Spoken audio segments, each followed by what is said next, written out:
चलो बच्चों, अब हम पढ़ने जा रहे हैं कक्षा 10 का तीसरा चैप्टर एनसीईआरटी कोर्स अध्याय 3 धातु एवं अधातु के बारे में पढ़ना है।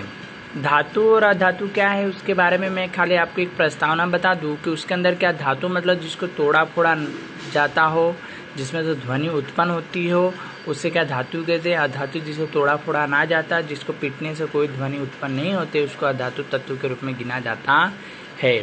चलो अब हम पाठ के अंदर चलते हैं, क्या लिखा है उसके अंदर पढ़ेंगे। ठीक है, 9वीं कक्षा में आपने कई तत्वों के बारे में पढ़ चुके हैं। आपने देखा कि किसी भी प्रकार के तत्वों के गुणधर्मों के आधार पर धातु और धातुओं को वर्गीकरण किया जाता है, मतलब इसके बारे में अलग अलग हम बांट देते हैं।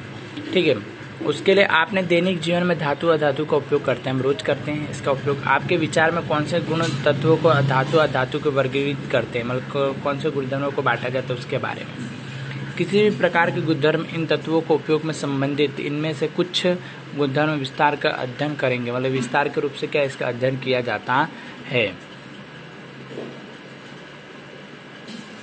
अब आप देखें तो भौतिक गुणधर्म क्या है उसके बारे में पहले पढ़ते हैं, धातु के बारे में। ठीक है, तो इन पदार्थों में भौतिक गुणधर्म की तुलना में करके समूहों को अलग अलग सबसे आसान है, मतलब इनके समूह को अलग अलग इनकी तुलना करके और इनके समूह को अलग किया जा सकता है।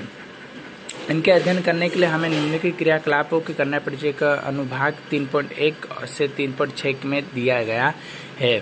वे धातु में iron, copper, aluminium, magnesium, sodium, lead, zinc आसानी से मिलकर के कुछ अन्य धातु के साथ नमूने इकट्ठा कीजिए, मतलब ये सब के क्या हमको नमूने इकट्ठा करने हैं, जिसके अंदर आप देखेंगे। चलिए हम पढ़ते हैं अब क्रियाकलाप के बारे में।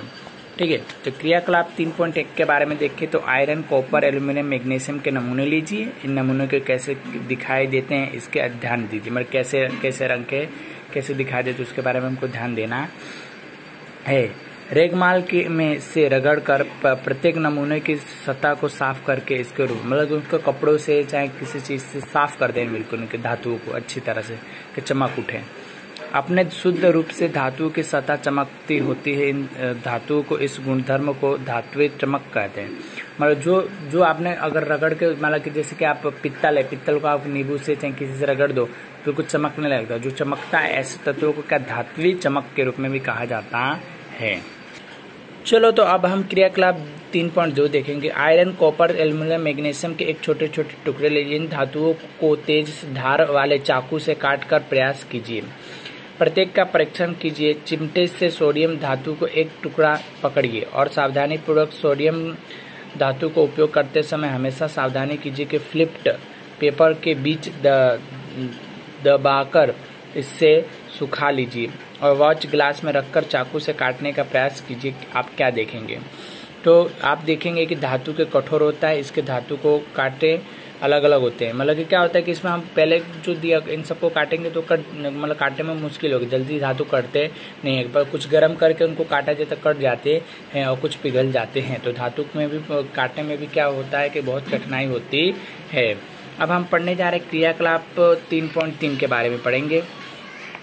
तो आयरन, जिंक, लेड अथवा कॉपर के टुकड़े लीजिए। हमको क्या आयरन, जिंक और कॉपर के क्या हमको क्या टुकड़े लेने हैं। किसी भी एक धातु को लोहे के खंड पर रखकर 4-5 बार हथौड़े से प्रयास कीजिए और आप क्या देखेंगे, तो अन्य धातु के साथ भी यही क्रिया कीजिए तो इन धातुओं के आकारों में परिवर्तन हो जाएगा। सही बात है, कोई भी आयरन है माना लोहा ले और लोहे को आप हथौड़े से पीटो, हथौड़े से जब पीटोगे तो उसके आकार में परिवर्तन होगा। अगर गोल होगा तो चिपटा हो जाता है, एक पतरा का रूप धारण करता है। आपने देखा होगा कि कुछ धातु को पीटकर पतली चादर बनाई जाती है और धातु को अधातु तत्व कहते हैं। ऐसे मतलब कुछ को पीटकर चादर बनाई जाए उसको अधातु तत्व भी कहा जाता है।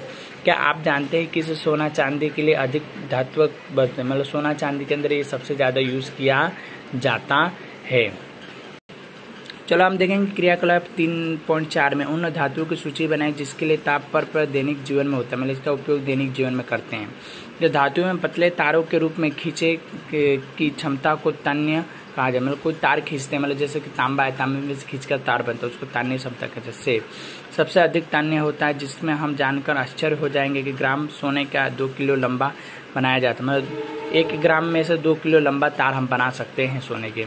अधातु तत्व में के कारण धातु का हमारी आवश्यकताओं का विभिन्न आकार होते हैं, मतलब विभिन्न आकार के होते हैं। क्या आप कुछ धातुओं का नाम बता सकते हैं जिनका खाने पीने पकाने के लिए बर्तन बनाने में उपयोग किया जाता है? जैसे धातु के बर्तनों के बनाने के लिए इसका उपयोग किया जाता है। इसके उत्तर है तो आप देखते हो कि एल्यूमिनियम है, तांबा है, पित्तल है, ठीक है, कस्बा है, इसमें तो खाना पकाने के लिए इसका उपयोग किया जाता है। आज के लिए इतना है। कल हम 3.5 क्रियाकलाप पढ़ने जाएंगे जिसमें धातु उष्मा के सुचालक होते हैं, उसके बारे में पढ़ेंगे।